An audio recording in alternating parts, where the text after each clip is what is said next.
দিনের বেলা সহবাস করলে দুইটা লাভ হয়, দুইটা উপকার হয়। আপনি আপনার স্ত্রীর সাথে সহবাস করার কারণে দিনের বেলা, তখন আপনাদের দুজনের যৌন চাহিদা শেষ হয়ে গেছে।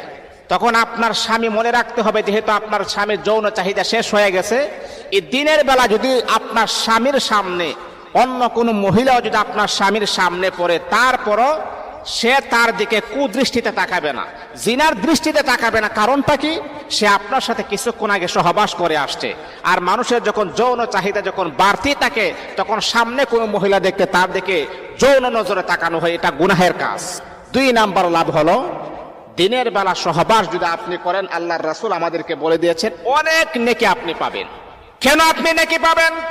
যেহেতু আপনি আপনার স্বামীকে পরিপূর্ণ তৃপ্তি আপনি দিয়েছেন, আপনার স্বামী আজকের দিনে আর কোনো গুনাহের কাজ করবে না, অন্য কোনো মহিলাদের দিকে কুদৃষ্টিতে তাকাবে না, জিনার নজরে তাকাবে না। এই জন্য আমার প্রিয় বন্ধুগণ, মা